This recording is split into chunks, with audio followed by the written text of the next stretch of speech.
La pornographie est un sujet que beaucoup évitent, mais c'est un sujet qui détruit silencieusement des vies chaque jour. C'est un ennemi invisible qui s'infiltre dans nos foyers et nos esprits. Il s'infiltre partout, même dans les églises. C'est pas seulement une mauvaise habitude à mon avis, mais c'est vraiment un péché comme un autre. C'est vraiment une véritable forteresse spirituelle qui emprisonne pour moi des millions de personnes et le pire, c'est que ça emprisonne aussi des chrétiens. Ce que je vais partager avec toi aujourd'hui va vraiment changer ta vie. Ça va changer la tienne, mais aussi celle des personnes qui t'entourent, donc n'hésite pas à partager cette vidéo. Le problème, c'est qu'aujourd'hui, notre société moderne essaie de cacher le fait que la pornographie n'est pas juste une habitude et elle n'est pas inoffensive. La pornographie n'est tout simplement pas normale. C'est pas juste une façon d'explorer sa sexualité, c'est quelque chose de grave. La Bible nous dit en Matthieu 5, 28, « Mais moi, je vous dis que quiconque regarde une femme pour la convoiter a déjà commis un adultère avec elle dans son cœur. » Ces paroles de Jésus nous montrent juste la gravité spirituelle de la pornographie. Ce n'est pas un acte qu'il faut banaliser. Ce n'est pas juste une image sur un écran. C'est un acte qui va venir corrompre notre âme. Maintenant, au-delà de la dimension spirituelle, moi je sais que la science confirme aujourd'hui que la pornographie a des effets néfastes sur le cerveau. La pornographie va modifier la façon dont ta structure cérébrale est faite. C'est-à-dire qu'elle va créer des voies neurologiques similaires à celles qui sont observées chez les toxicomanes. Ça signifie que quand tu regardes du porno, tu es exactement comme quelqu'un qui se drogue. La deuxième des choses qu'on va détecter, c'est que ça va détruire tes relations. La pornographie va créer chez toi des attentes irréalistes et ça va diminuer ta capacité de rentrer en relation sincère et authentique avec l'être aimé ou avec le sexe opposé. Ça va réduire ta satisfaction dans les relations réelles. Après, le problème de la pornographie, c'est que ça va entraîner une escalade inévitable. C'est un peu comme avec toutes les drogues. Au début, tu vas avoir des scènes assez normales et ça va te satisfaire, mais ces scènes ne vont plus suffire. Et plus tard, tu vas toujours vouloir voir des scènes de plus en plus extrêmes.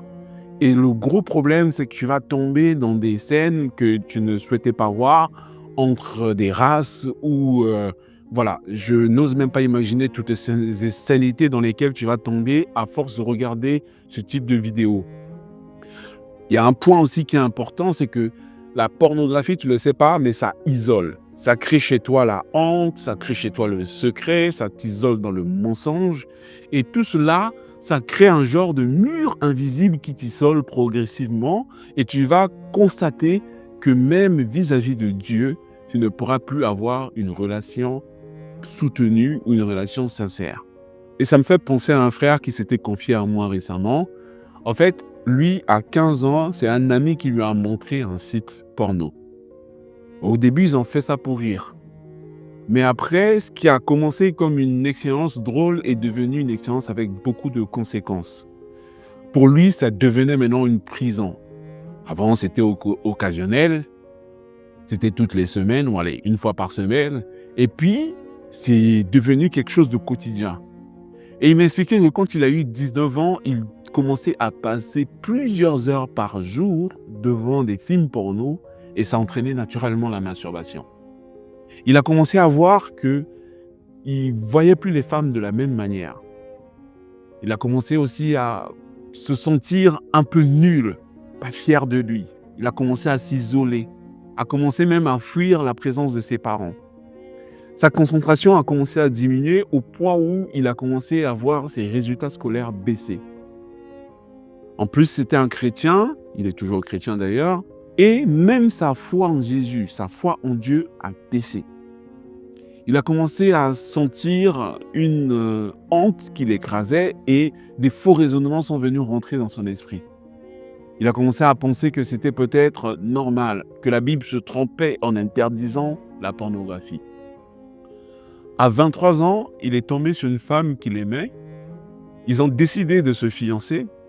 Et pendant les fiançailles, sa copine a découvert qu'il regardait du porno. Sa copine l'a carrément surpris en train de regarder une vidéo pornographique et en train de se masturber. Donc, il a perdu comme ça la femme qu'il aimait parce que la fille, elle a décidé de tout annuler.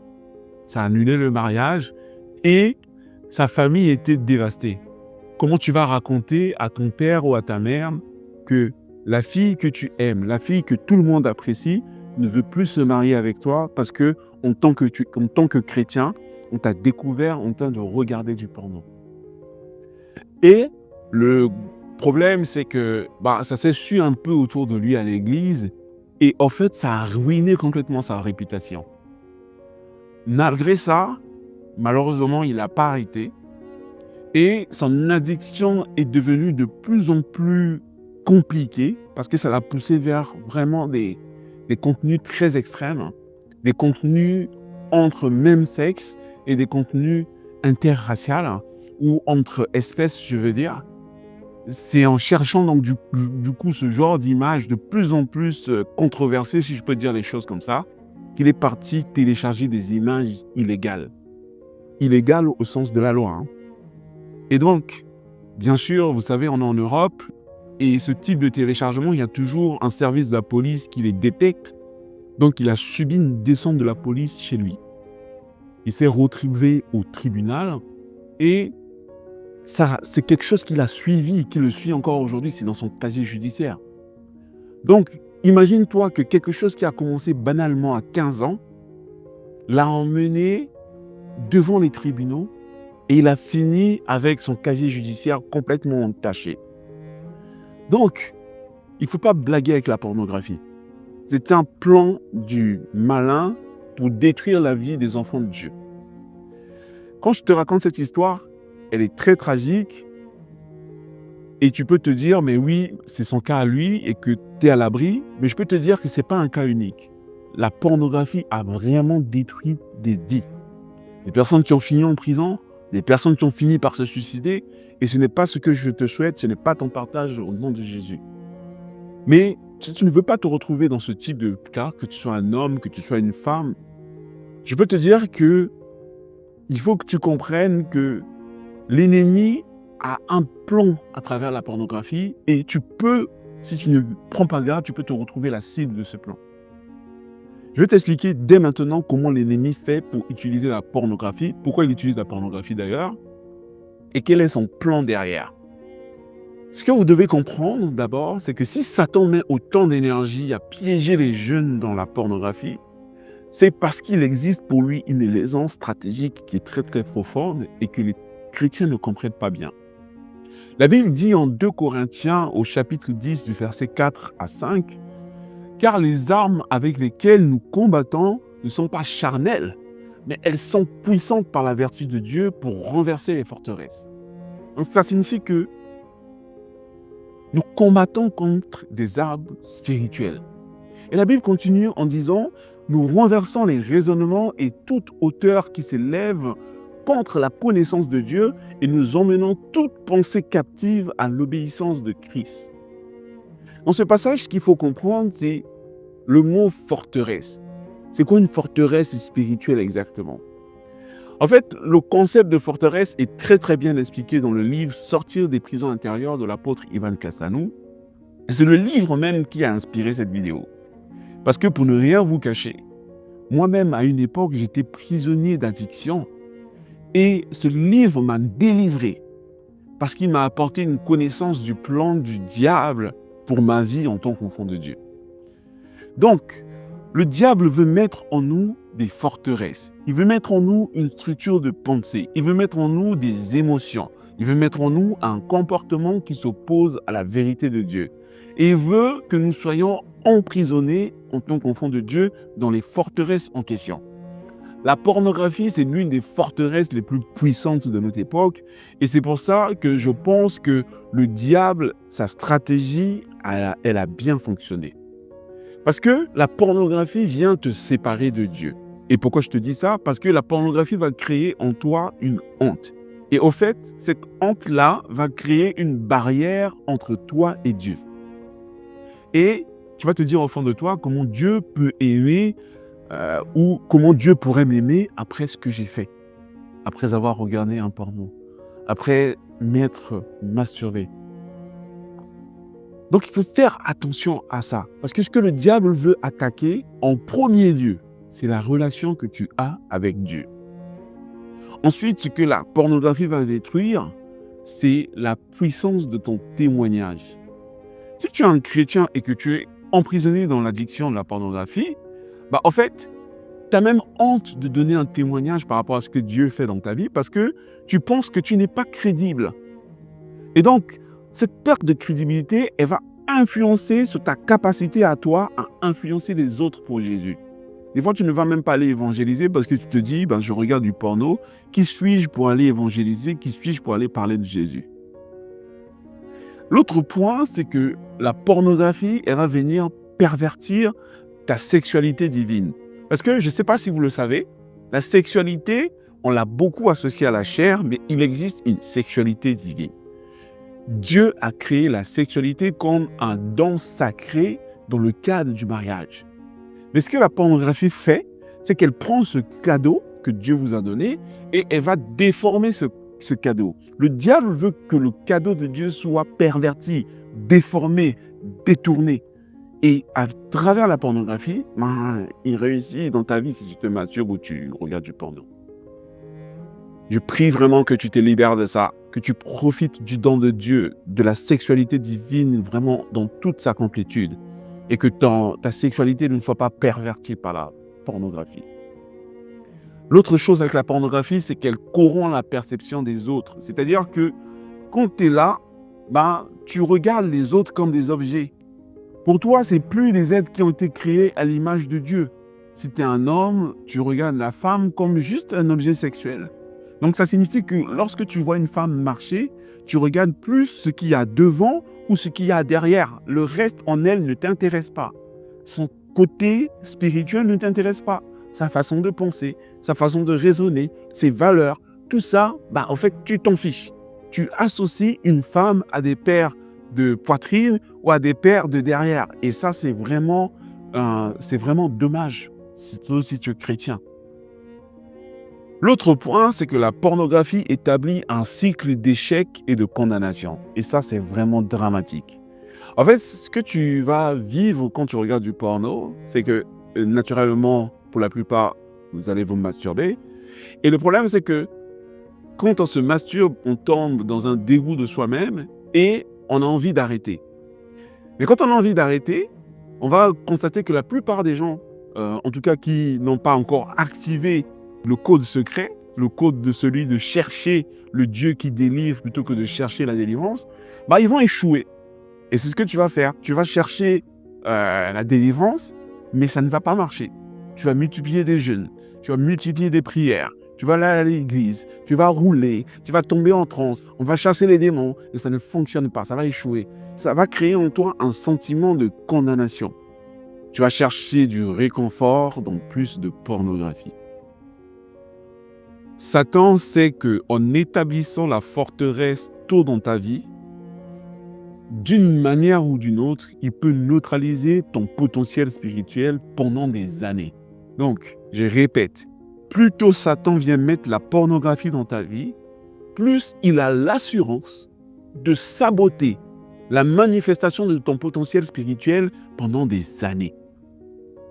Si tu dois comprendre quelque chose de cette partie-là, c'est que si tu es dedans depuis des décennies, si ça fait des décennies, plus de 10 ans que tu es esclave de la pornographie, il faut que tu te dises que c'est tellement enraciné qu'il faut aller déraciner plus profondément. Voilà, en clair, c'est ça.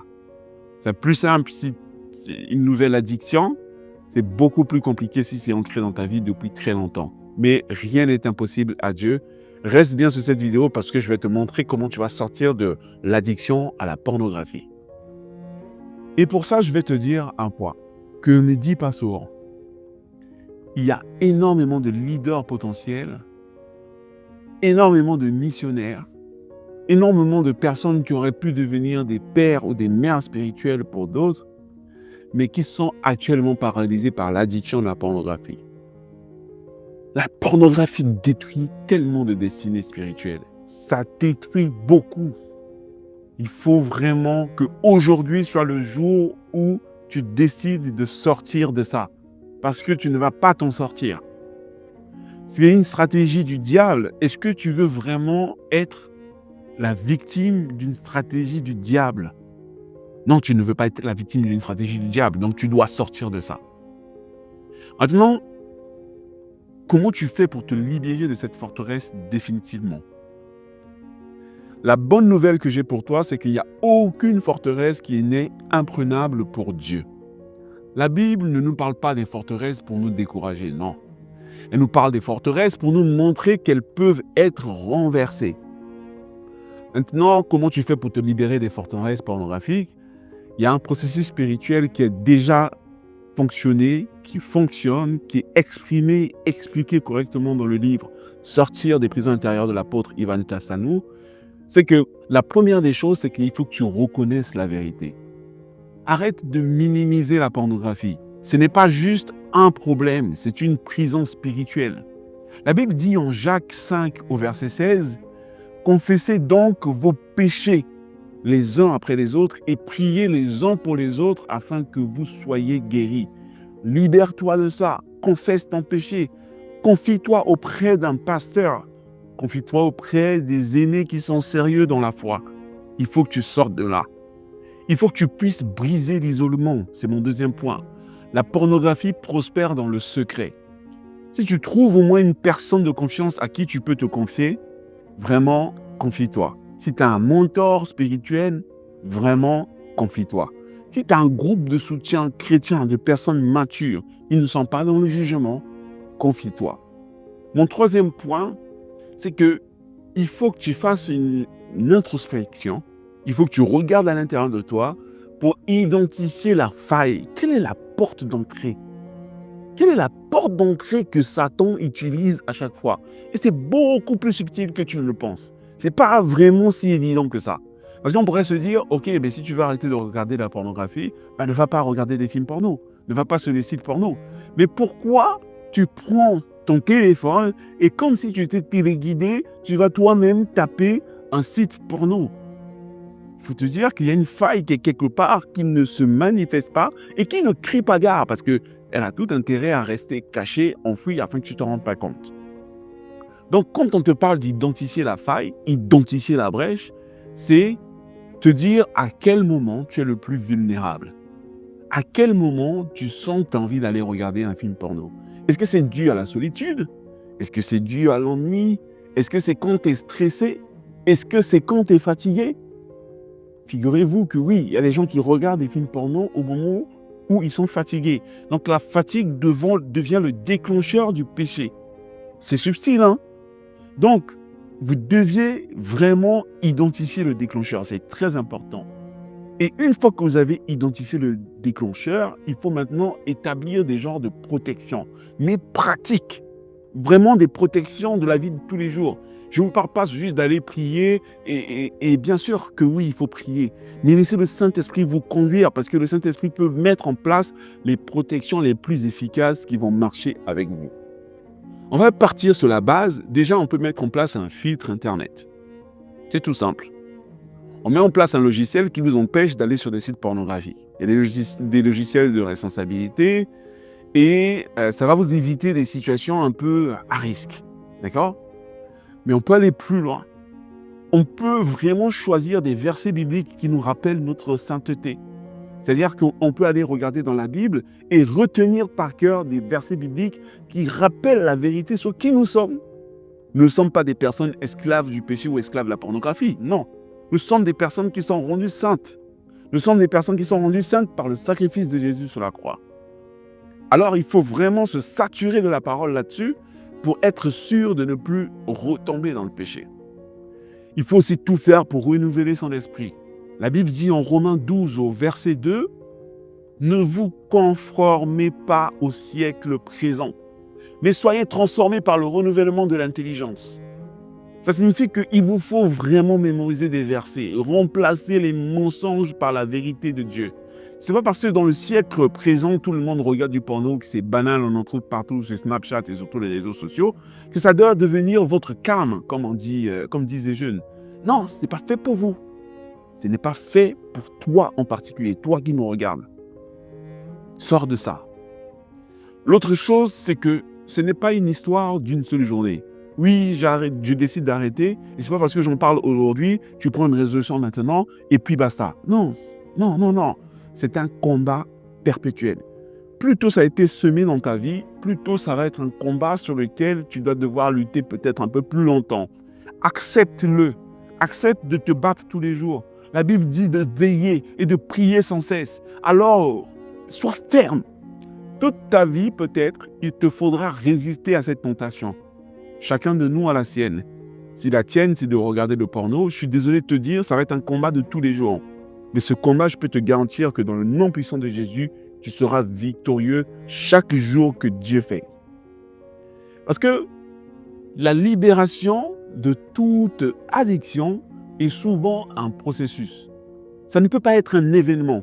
Oui, je suis tombé, j'ai été libéré. Si ça t'est arrivé, gloire à Dieu. Moi, je peux te dire que toutes les addictions, tout ce que j'ai laissé comme péché, je n'ai pas eu la grâce de recevoir ça instantanément. Je ne suis jamais tombé de ma vie de chrétien. Jamais de jamais. Mais pourtant, j'ai abandonné plein de choses qui étaient des péchés graves. Et je les ai abandonnés étape par étape. Le Seigneur m'a conduit dans un long processus. Donc, ce que je te dis, c'est que si tu cherches des événements instantanés, tu vas peut-être être déçu. Décide dès maintenant d'accepter que ce soit un processus et ne te décourage pas si tu finis par retomber. Relève-toi.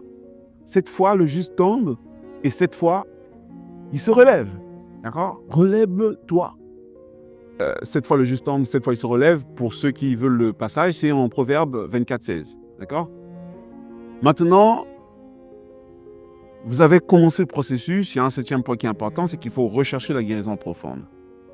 Et quand je dis rechercher la guérison profonde, ce n'est pas juste s'arrêter en surface. On peut se dire, ok, j'arrête de regarder le porno, ça fait 7 jours que j'ai arrêté de regarder le porno, donc je suis délivré. Oui, tu es délivré, mais la guérison profonde, des fois, il faut aller chercher, il faut aller vraiment ressentir que tu es vraiment délivré. Parce qu'il y a des gens qui disent au bout de 7 jours qu'ils sont délivrés, mais le 8e jour, ils retombent. Donc on veut vraiment changer sa nature au plus profond. Et le problème, c'est que la pornographie, le plus souvent, est le symptôme d'une blessure profonde qui vient des fois depuis l'enfance. Donc, votre rôle, ton rôle à toi, c'est de demander à Dieu de te révéler et de guérir les racines profondes de ton addiction à la pornographie. Mon 8e point, c'est que tu dois apprendre à exercer l'autorité spirituelle. Tu es chrétien, et si tu ne l'es pas, je t'invite vraiment à donner ta vie à Jésus. À la fin de cette vidéo, on fera une petite prière pour ça. Mais si tu es chrétien, il faut savoir que nous avons, nous, toi et moi, en tant que chrétiens, l'autorité au nom de Jésus pour renverser les forteresses. Donc utilise cette autorité dans la prière. Lève-toi en prière, mon frère. Lève-toi en prière, ma sœur. Et par-dessus tout, souviens-toi d'une chose. Tu n'es pas défini par cette lutte. Ton identité n'est pas addict au porno. Non. Ton identité, c'est tu es un enfant de Dieu. Tu as été racheté par le sang de Jésus. Et la Bible dit en 2 Corinthiens, au chapitre 5 et verset 17, « Si quelqu'un est en Christ, il est une nouvelle création. Les choses anciennes sont passées, voici toutes choses sont devenues nouvelles. » Je prie pour que les choses deviennent nouvelles dans ta vie, dans le nom puissant de Jésus. Maintenant, je vais te lancer un défi. Ça va être un défi comme tu n'en as peut-être jamais fait jusqu'à présent. Mais c'est un défi qui va transformer ta vie. Ce défi, je l'appelle le défi zéro porno. Pendant les prochaines 40 jours, je veux que tu puisses t'engager. 1. À faire une abstinence totale au porno. C'est-à-dire qu'il y aura 0 contenu porno dans ta vie. On ne fait aucune exception. 40 jours. Aucune exception. Pas de porno.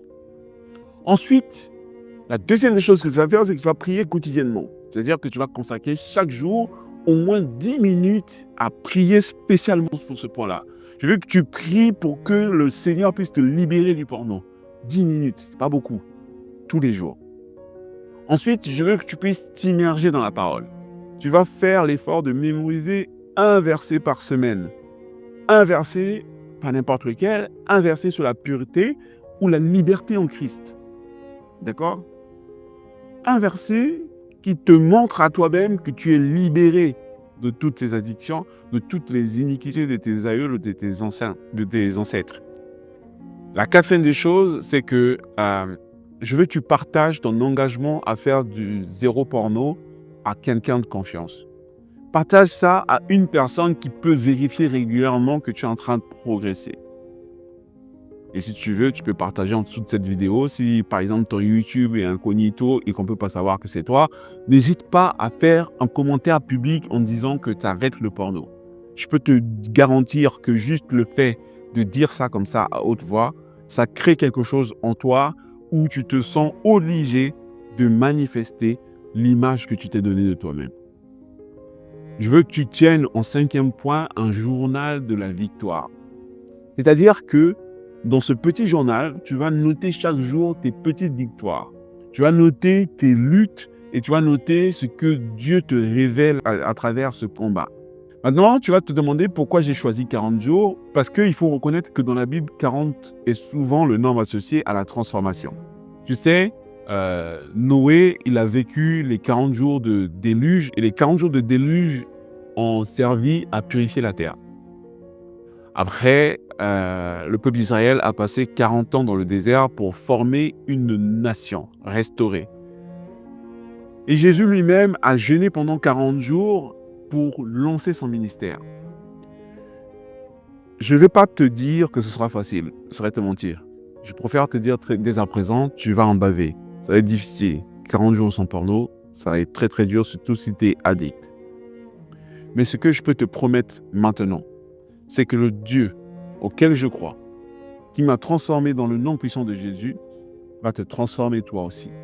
Et qu'au bout de ces 40 jours, si tu fais exactement comme je t'ai dit, et que tu fais confiance à Jésus, que tu te reposes sur le Saint-Esprit, que tu pleures auprès du Saint-Esprit quand tu sens que tu es tourmenté, que tu es harcelé par des voix qui te demandent de te masturber, de regarder du porno, si tu reconnais ta faiblesse et que tu te prosternes devant Dieu, je peux te dire que malgré la difficulté, tu vas en sortir et après ces 40 jours, tu ne regarderas plus jamais du porno. Sache que dans cet exercice, tu n'es pas seul. Moi, je vais prier pour chacune des personnes qui regardera cette vidéo. Je vais prier avec vous. Je vais prier pour vous notamment. Et tu peux aussi, comme je te l'ai dit, avoir des personnes qui vont te soutenir dans les commentaires. Si tu es bloqué si tu as ce défi-là, je suis sûr que si tu mets un commentaire en disant que tu as ce défi, et si tu mets en commentaire « je relève le défi », il y aura plein de personnes qui vont te soutenir et ce sera des personnes qui vont prier pour toi et tu vas t'en sortir. Et c'est maintenant, c'est ta saison pour sortir de ce tourment. Ça se passera ainsi dans le nom puissant de Jésus. Si tu n'es pas encore en Christ, c'est l'occasion de donner ta vie à Jésus. Je vais te faire une prière simple qui va te libérer. Tu vas faire cette prière après moi. Seigneur Jésus, je ne suis pas digne de te recevoir parce que j'ai péché. Mais par amour pour moi, tu as donné ta vie. Je reconnais que tu es Seigneur et que tu es Sauveur. Seigneur Jésus, sauve-moi. Sauve-moi du péché, de la pornographie et de la masturbation. Libère-moi. Je veux t'appartenir. Je veux être à toi. Et je veux être appelé enfant de Dieu. Merci Seigneur Jésus pour la nouvelle vie que tu m'offres. Merci Seigneur Jésus pour ce nouveau commencement. Je t'ai ainsi prié dans le nom puissant de Jésus, notre Seigneur. Amen. Si tu as fait cette prière, crois-moi, tu n'es plus hors du royaume, tu n'es plus hors de la bergerie, tu es maintenant appelé enfant de Dieu. Tu as fait ce qu'on appelle la prière du salut, par laquelle tu as reconnu le Seigneur Jésus comme ton maître, ton Seigneur et ton Sauveur. Maintenant, je te laisse aborder ce chemin de libération en appliquant ce que j'ai dit dans cette vidéo. Si cette vidéo t'a plu, n'hésite pas à regarder la vidéo que je mets là, qui est une vidéo qui vise vraiment à ta transformation en tant qu'enfant de Dieu et qui va te permettre de sortir de l'ensemble de tes forteresses. Je peux te dire qu'ensemble, nous allons devenir des leaders en Christ et impacter à notre tour le monde. Sois béni et à la prochaine vidéo.